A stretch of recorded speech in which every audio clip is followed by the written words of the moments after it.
Hello and welcome to Dominating Medicine. My name is Brian Wallace, and I created Physician Assistant Exam Review over 10 years ago in an effort to help students do better learning medicine. Get into their heads, get it onto the papers, pass their classes, have the confidence to move forward and to pass their exams and get out into the world and become a fantastic practitioner.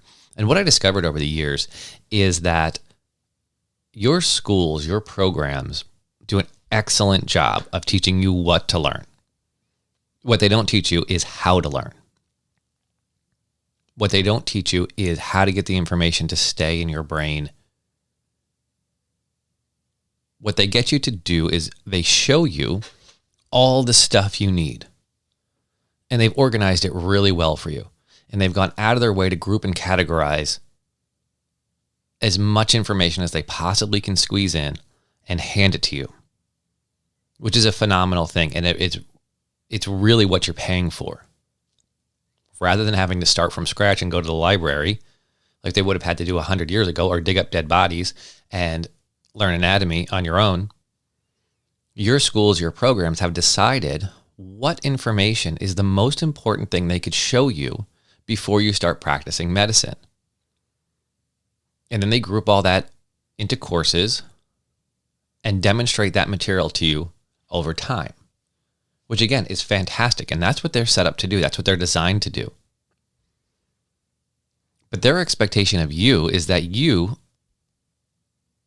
not only that you're smart and have the ability to learn, but that you can handle everything they're throwing at you, because they've got to get through it all. So they're assuming that you know how to study, that you know how to learn, that you know how to pass tests, that you know how to retain information, that you know how to take information that's handed to you and turn it into and internalize it until it's your own. And what I found is, despite people's really high grades in high school, in undergrad, when they get to the next level, sometimes they struggle because it's different. It's not that they're not smart enough to handle it. And unfortunately, that's what some people think. It's that they've never been pushed this hard before. They've never had to develop the skills to go along with their brains. They've always been able to survive on hard work and brains. And sometimes when we hit this high level, all of a sudden we can't just use those tools anymore. We've got to develop new tools. We have to develop different ways of working. And that's what this show is about. It's less about medicine itself and it's less about what to learn with medicine and more about how to learn the medicine, how to make it part of your life, how to make it part of your brain, how to make it there when you need it, as opposed to struggling to come up with an answer, as opposed to trying to memorize a list. And then you're staring at a patient trying to come up with that list in your head of what it is. And that answer, rather than that answer just being on the tip of your tongue because you know it so well. That's what we're shooting for here. That's our goals. So we're going to talk a lot about the way the brain works, memory, ways to improve retention, and ways to get you to pass your exams. Because that's another thing that I find is that we are tested constantly as we learn medicine. We're tested constantly. Quizzes, tests, finals, more tests. But just like the medicine part, we're just expected to know how to take tests. We're expected to know how to study for tests. What I found is that, so before I became a PA, I was a high school biology and chemistry teacher. So I wrote my own tests, right? I taught the material and then I would write tests based off it. I hated the tests that the book gave. They just weren't very good and didn't make sense based on what we were covering. So I'd make my own tests. So over those years that I spent teaching biology and chemistry, I pulled out information that we were learning and turned it into test questions. I spent years doing that. And what I didn't realize I was doing was I was training myself to study for tests. so that when I got to PA school, I was able to see what information would be on the exams, because I knew as a previous teacher what I would be looking for, how I would be pulling it out, and how I'd have to write the questions.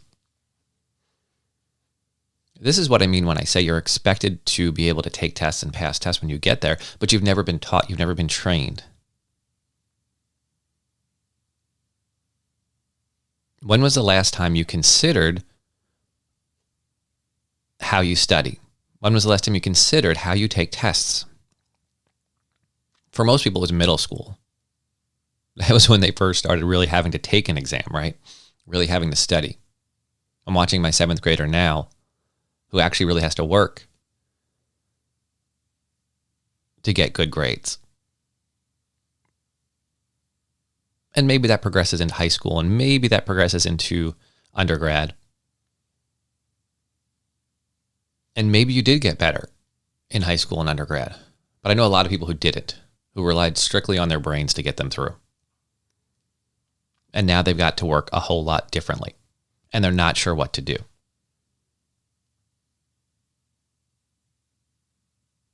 And that's what this show is for, is to help you to see there are different ways to think, there are different ways to study, there are different ways to take tests. It's not all the same. You don't have to keep doing them the same way. You've always done them. I'm constantly amazed as my kids make their way through their sports careers, how subtle changes, subtle differences that you never even knew were there have incredible impact on their play. Sometimes it's big changes.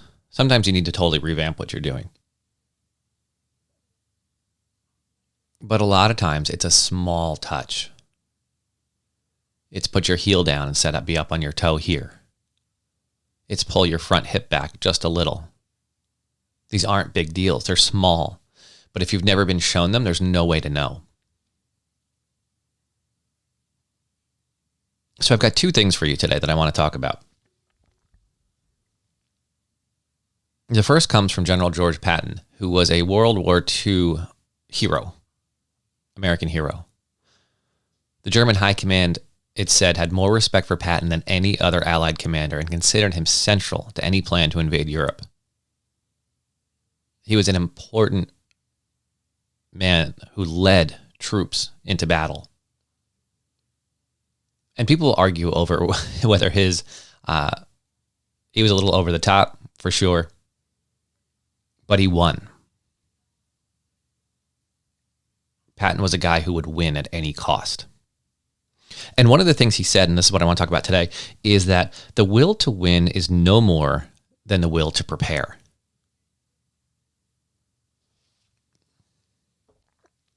Which mirrors some ancient wisdom from Sun Tzu, who wrote The Art of War, where he says, every battle is won before it's fought.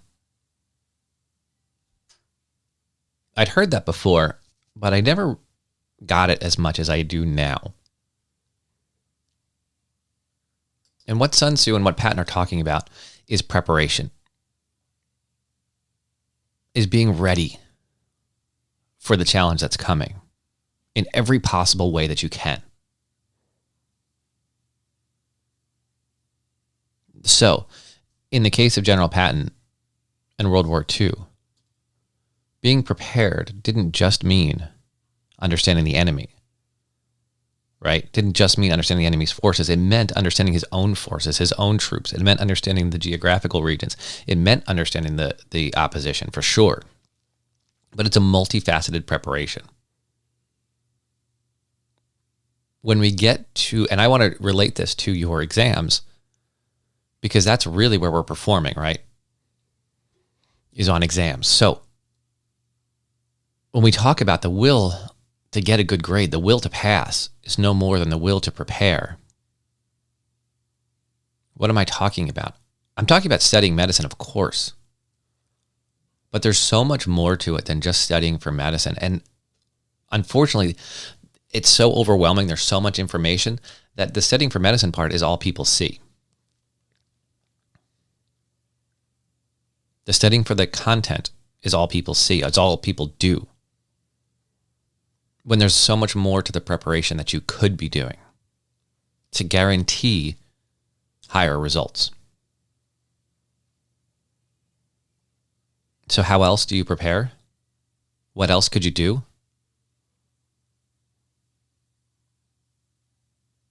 You could study as though you're going to be taking a test on the material. You could study to maintain the information long term, not just to say you went over it.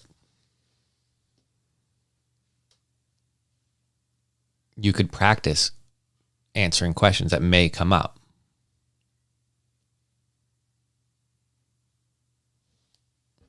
You can make sure your brain is fully prepared for the exam, meaning you get a good night's sleep, you get proper nutrition, all of the things that will make your brain work at its best.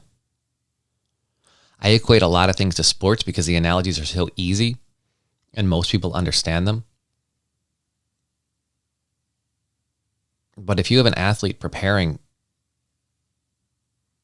for an event the following day, he doesn't stay up and do a bunch of push-ups the night before. He doesn't stay up and work harder the night before. He's ready already, and he gets a good night's sleep. Now, I know that's not always possible because you're under the gun. There's so much to learn. There's so much pressure. I get that. But your best tool is your brain. And if it's not ready to work, then all the content knowledge in the world isn't going to change that. What else can you have done beforehand?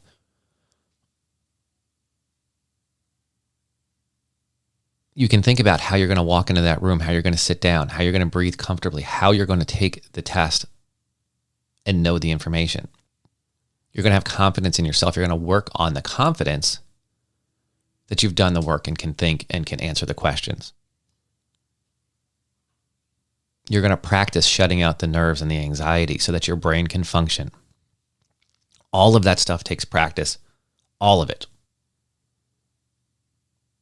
It takes rehearsal. It takes practice.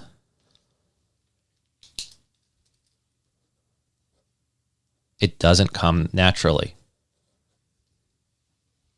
You've been in similar situations, but you haven't practiced that stuff. Not routinely. Not all the time. You do it on occasion if you're like everybody else. But if you want to be better, if you want to be more than like everybody else, you find ways to prepare for your exams that put you in a position to win. And that's over and above the content knowledge. And while everyone else is simply focused on the content knowledge, you'll be blowing by them because you're actually prepared instead of just knowing some information. All right, our other one for today is the idea of being finished. That's the other point I wanted to get on a little bit today. The idea of being done. How do you know when you're done? With any job, and I find this with myself a lot. Most people, and this includes me, stink at finishing. I am fantastic at starting. I have so many projects around here. I've got books half written. I've got podcasts half done. I have notes on medicine. I've got new websites built. I have so many things that you will never ever see because I stink at finishing. Fantastic at starting, terrible at finishing. And that's probably 70% of the human population. Finishing is hard. And one of the problems is we don't define it. I have a buddy who's a project manager, and he started a podcast a while ago. And rather than calling it just a podcast, he called it a project because to him, a project has a beginning, a middle, and an end. So he decided early on this project was going to be 20 episodes, and he recorded those 20 episodes, and he was thrilled with himself that he completed the project. Unlike most people who will get to 10 or 15 episodes or even 20 episodes and then just sort of peter out because they don't know what else to do, and they just sort of fade, and then they're not happy with themselves. Defining that finishing line is huge. It's both for your confidence and to make sure you get the work done.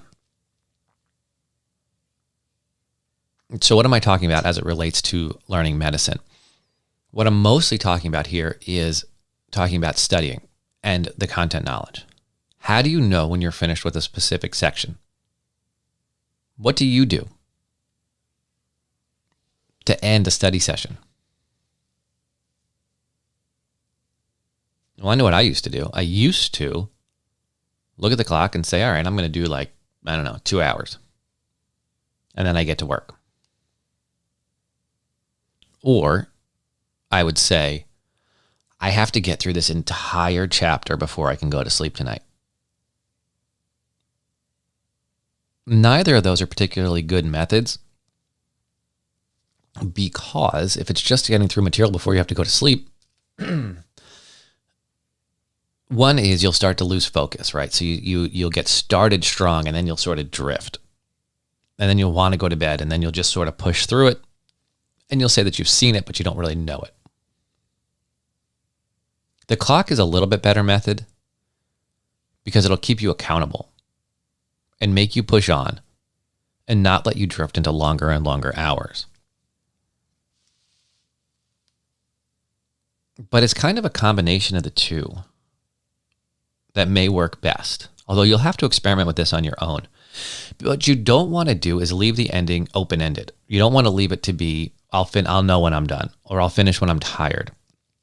Those are really bad ways to go about things. If you can define what success looks like, what finished looks like in this particular time, in this particular event.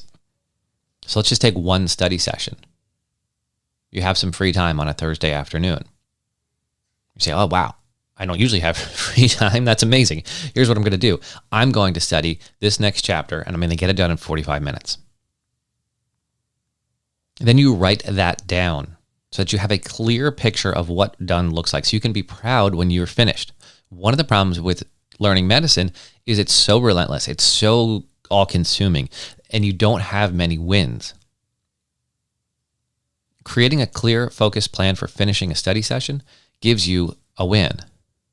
And then when you finish it and you write that down, you can cross it out or put a little smiley face to it or a W for win, and you can accumulate those.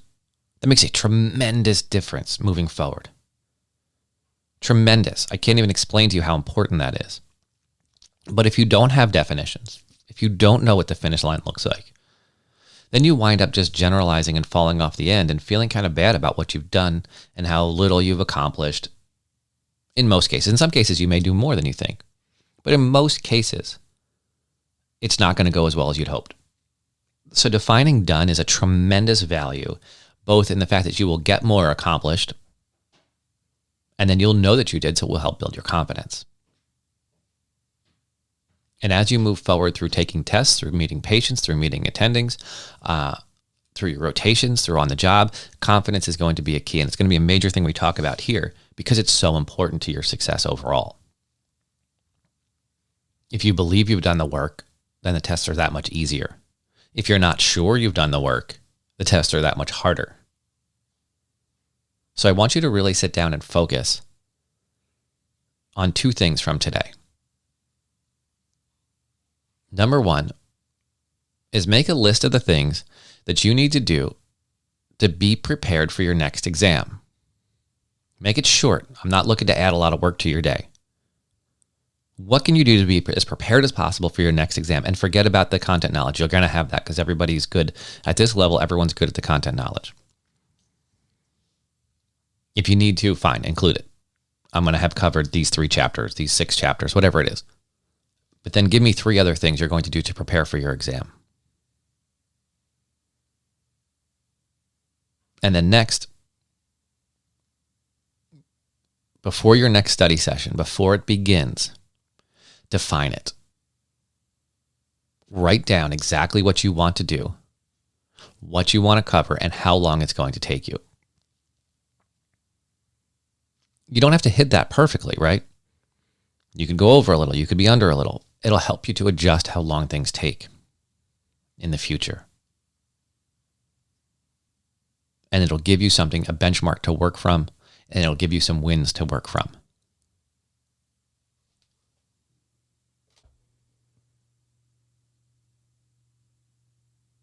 All right, fantastic. If you got something out of today's show, please share it with a friend. Please tell somebody about it. That's how you help me grow the show. That's how you help your friends to get better at this game that we're all playing together. Definitely let me know. Next, if you like the content, if you want more of the content, head over to the website, www.physicianassistantexamreview.com, and sign up for the email list where we go into content like this every single day. You get tips, tricks, and ways to improve your studying and dominate medicine. So that'll wrap up today's show. Thanks so much for being with us today. Really appreciate it. Take care.